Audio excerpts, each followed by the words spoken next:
Hello friends, welcome to on my channel. मेरा नाम है ध्रुव और आप देख रहे हैं the learners community and technology. आज हम बात करने जा रहे हैं एसओएल के थर्ड सेमेस्टर के ट्रांसलेशन स्टडीज़ सब्जेक्ट के यूनिट 4, जिसके आज हम पार्ट 1 की बात करेंगे। पार्ट 1 आज की वीडियो में हम डिस्कस करेंगे। तो चैप्टर का नाम है translation and it's typology. Unit 4 है, ट्रांसलेशन स्टडीज़ का चैप्टर है, ट्रांसलेशन एंड इट्स टाइपोलॉजी। तो चलिए चैप्टर को शुरू करते हैं। और अगर अभी तक आपने मेरी पुरानी वीडियोस नहीं देखी तो पुरानी वीडियोस को भी देखें। 3 यूनिट्स ऑलरेडी प्रिपेयर हैं और उनके नोट्स भी तैयार हैं। डिस्क्रिप्शन बॉक्स में दी गई ईमेल एड्रेस से आप उन्हें डाउनलोड कर सकते हैं। सो चलिए आज के चैप्टर को शुरू करते हैं।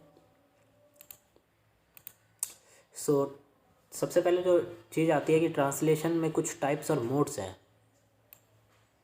ठीक है। तो वो कौन कौन से हैं? तो पहला जो है वो है semantic and literal translation. Semantic and literal translation है। तो सिमेंटिक ट्रांसलेशन क्या है मैं आपको बताता हूँ। तो पिछले जो कुछ चैप्टर हैं उनके हिसाब से सिमेंटिक ट्रांसलेशन का मतलब है study of meaning, then how the words combined and make a new sentence, ठीक है। तो जो वर्ड्स हैं उनकी मीनिंग्स किस तरह निकलती हैं, ठीक है, और वो जब मिल जाते हैं कई सारे वर्ड्स तो एक न्यू सेंटेंस क्या बनाते हैं। तो इसके ऊपर जो स्टडी होती है उसे सिमेंटिक कहते हैं। अब यहाँ पे इसका कुछ अलग से दिखाया गया है तो वो अलग है। तो semantic translation can be said that it's a kind of free translation. Semantic translation का मतलब है कि ये एक तरह से फ्री ट्रांसलेशन है। हम फ्रीली ट्रांसलेट कर सकते हैं, कुछ भी ट्रांसलेट कर सकते हैं फ्रीली, बिना किसी रूल्स के या फिर बिना किसी उसके, ठीक है, बिना किसी रूल्स के और बिना किसी एनीथिंग के हम फ्रीली ट्रांसलेट कर सकते हैं। उसके बाद देखें तो semantic translation is said to produce a certain kind of naturalness of all the translated text and the target language। तो सिमेंटिक ट्रांसलेशन में हम देखते हैं कि said that produce, ये प्रोड्यूस करता है a certain kind of naturalness of the translated text। ये जो भी चीज़ें ट्रांसलेटेड होती हैं, ठीक है, सपोज़ करिए हमारे पास कोई ट्रांसलेट करने के लिए ये पैराग्राफ है, ठीक है, इसे हमने ट्रांसलेट करके इसमें बना दिया। तो यहाँ पे जो भी होगा इसमें नेचुरलनेस होगी, ये लगभग इससे मिलता जुलता होगा, ठीक है, मिलता जुलता होगा इस वाले से, ये मिलता जुलता होगा, इसमें नेचुरलनेस होगी, ओरिजिनल टेक्स्ट की नेचुरलनेस इसमें आपको मिलेगी। और इसमें टारगेट लैंग्वेज जो है, टारगेट लैंग्वेज मतलब जिसमें हमने उसे ट्रांसलेट किया है, ओरिजिनल टेक्स्ट को जिसमें ट्रांसलेट किया है वो टारगेट लैंग्वेज कहलाता है। तो टारगेट लैंग्वेज की नेचुरलनेस देखने को आपको मिलेगी। इसके बाद देखें तो यहाँ पे एक थ्योरिस्ट हैं Peter Newmark talks of semantic translation in his approaches of translation 1981 में पीटर न्यूमार्क ने एक बुक लिखी थी जिसका नाम था अप्रोचेस ऑफ ट्रांसलेशन। उन्होंने सिमेंटिक ट्रांसलेशन की बात की है उस बुक में,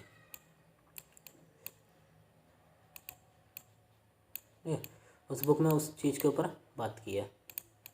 उसके बाद देखें तो semantic as usually thought of follow the method of sense for sense.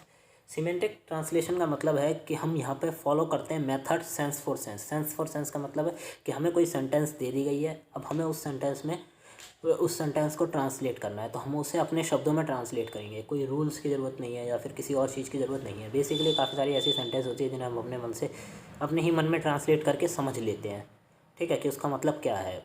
But ये नहीं कि उसका जो मीनिंग है जो हमने समझा है वो गलत है, नहीं, बस ये है कि हाँ उसमें जो ग्रामेटिकल मिस्टेक्स हो सकती है बट जो उसका मीनिंग है वो सही है जो हमने समझने की कोशिश की है। In semantic translation we need to find equivalency word in target language.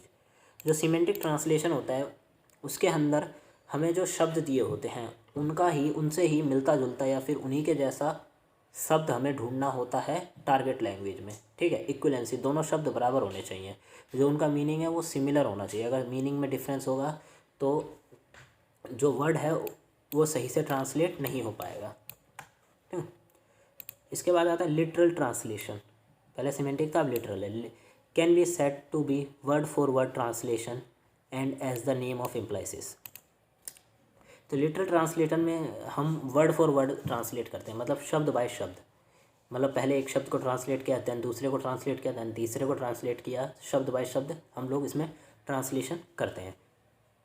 To a find of exact word in a target language. ठीक है, और यहाँ पे भी हमें सेम काम करना है। यहाँ पे हमें क्या काम करना है, लिटरल में हमें टारगेट लैंग्वेज में एग्जैक्ट वर्ड ढूंढना है जो कि हमारे ओरिजिनल टेक्स्ट में दिया गया है, एग्जैक्ट वर्ड। ठीक है, तो बेसिकली अब देख सकते हैं, मैं उदाहरण देता हूँ कि जैसे हिंदी भाषा में या फिर हिंदू कल्चर में एक शब्द है सिंदूर। ठीक है, सिंदूर है, बट इंग्लिश में अगर आप सिंदूर का अर्थ ढूंढने जाएंगे तो आपको इंग्लिश में एक लाइन मिलेगी जिसका मतलब होता है कि एक ऐसा लाइन, एक ऐसी रेखा जो जो ये बताती है कि किसी औरत का पति अभी जीवित है। ठीक है, तो उसका एग्जैक्ट वर्ड नहीं मिलेगा, बट अगर आप इसको सिंदूर सुनेंगे तो आपको समझ आ जाएगा कि हाँ, सिंदूर एक हिंदू कल्चर में एक चीज़ होती है जो कि वह बीवी औरतें लगाती है जिनका पति जीवित होता है। ठीक है, उसके बाद आता है literally translation is a metaphors. Literally translation का मतलब है मेटाफर्स। मेटाफर्स का मतलब होता है किसी चीज़ का सिनोनिमस, दूसरे शब्द भी होना। ठीक है, किसी चीज़ के दूसरे शब्द भी होना कहलाता है। इसके बाद आता है the translation which gives priority to lexical correspondence in and result in a ungrammatical sentence. एक ऐसी ट्रांसलेशन, ठीक है, विच गिव्स अ प्रायोरिटी, जो प्रायोरिटी देता है लेक्शनल और कॉरस्पोंडेंसेस को, और जिसका रिजल्ट होता है अनग्रामेटिकल सेंटेंस, मतलब ऐसे सेंटेंसेस जो ग्रामेटिकली रूप से गलत होती हैं बट उनको ट्रांसलेट किया जाता है, वो लिटरली में इसमें आता है, लिटरली में से आता है। It is a translation that sounds unnatural in target language.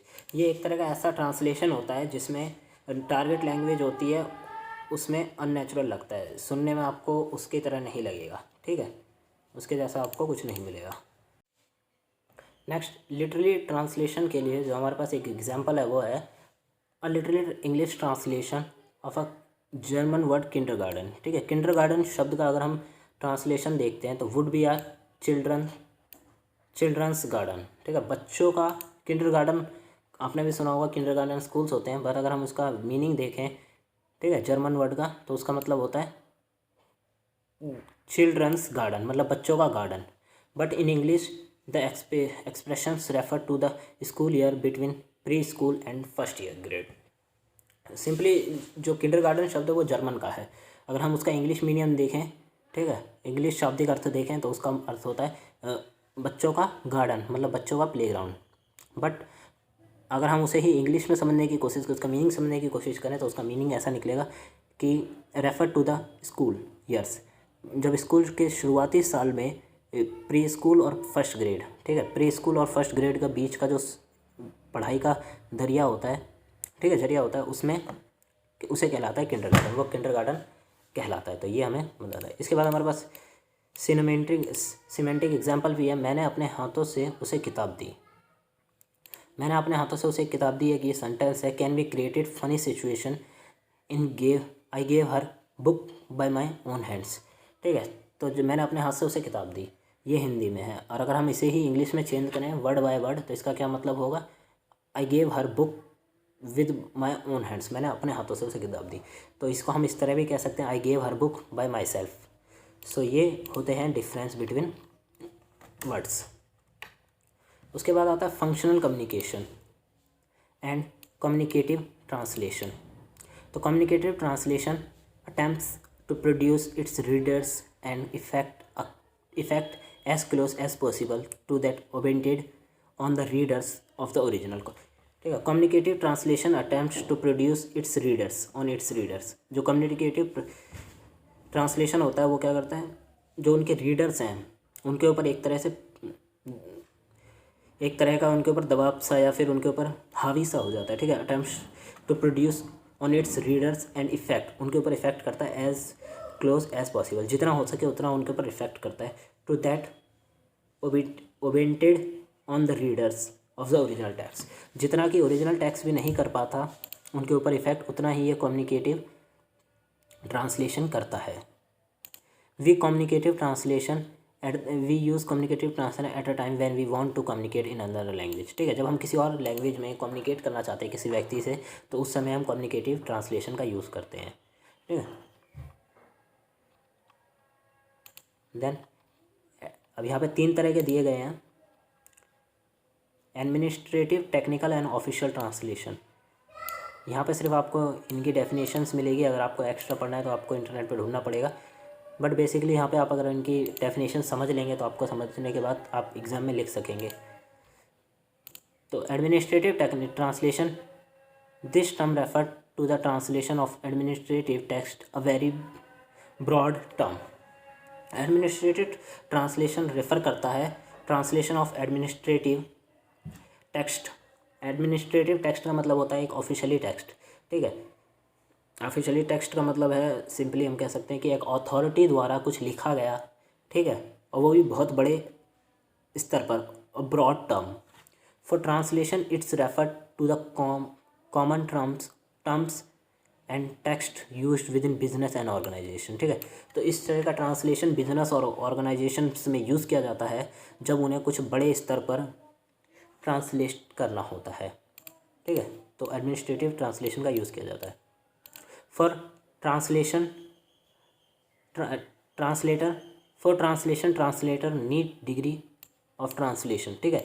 तो इस तरह के काम के लिए जो भी ट्रांसलेटर होगा उसके पास डिग्री होनी चाहिए, ठीक है, उसके पास डिग्री होनी चाहिए कि हाँ उसने ट्रांसलेशन की स्टडीज़ करी है। फिर आता है टेक्निकल ट्रांसलेशन,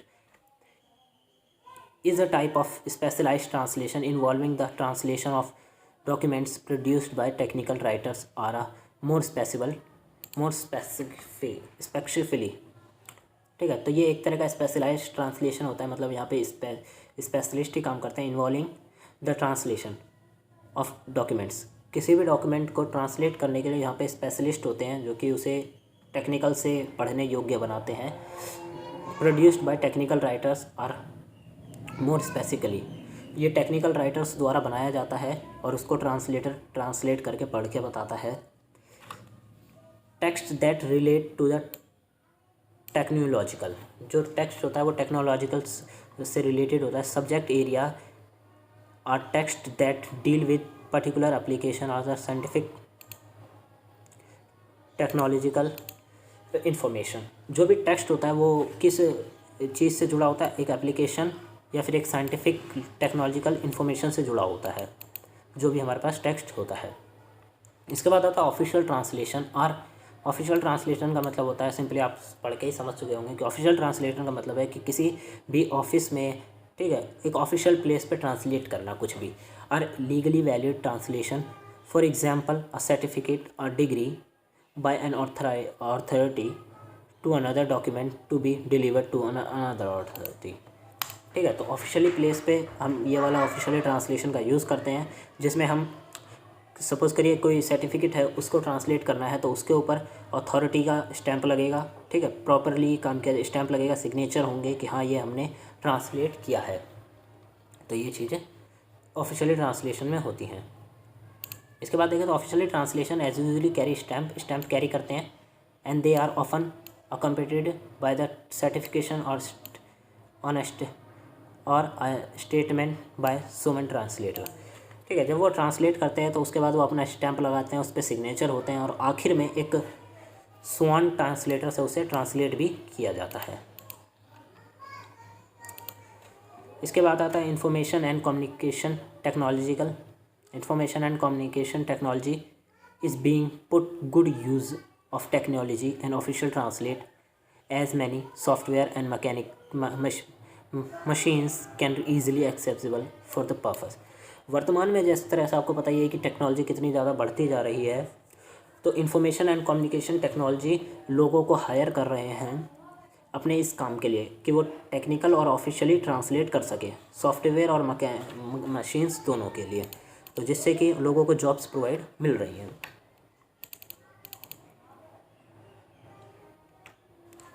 इसके बाद आता है literary translation is a translation of creative and dramatical pros and poetry into another language, ठीक है। तो लिटरेरी ट्रांसलेशन का मतलब होता है is a translation of creative and dramatical pores. यहाँ पे हम क्रिएटिविटी को भी ट्रांसलेट करते हैं, ड्रामेटिकल को भी ट्रांसलेट करते हैं, एंड पोइट्रीज़। आपको पता होगा पोइट्रीज़ को ट्रांसलेट करना थोड़ा सा कठिन होता है क्योंकि उनके जैसे शब्द किसी और भाषा में ढूंढना थोड़ा कठिन है, इसीलिए तो इसमें हम पोइट्री को, ड्रामेटिक को और पोएसिस को ट्रांसलेट करते हैं। This includes the translation of literature from ancient ये एशियंट मतलब पुराने समय से ट्रांसलेशन करते आ रहे हैं language and the translation of modern fiction so that it can be reach to the wider audience. तो ये क्या करते हैं, इनका मतलब है कि लिटरेरी ट्रांसलेशन में हम लोग पोइट्री और पुराने समय में जो चीज़ें हैं उनको ट्रांसलेट करके ऑडियंस तक पहुंचाते हैं, जिससे कि ऑडियंस भी उन्हें सिंपली समझ सके। तो ये इनका लिटरेरी ट्रांसलेशन में हम करते हैं। While translating translator keep it mind that if the translated text not similar to the original text then the can not be compared with the source text.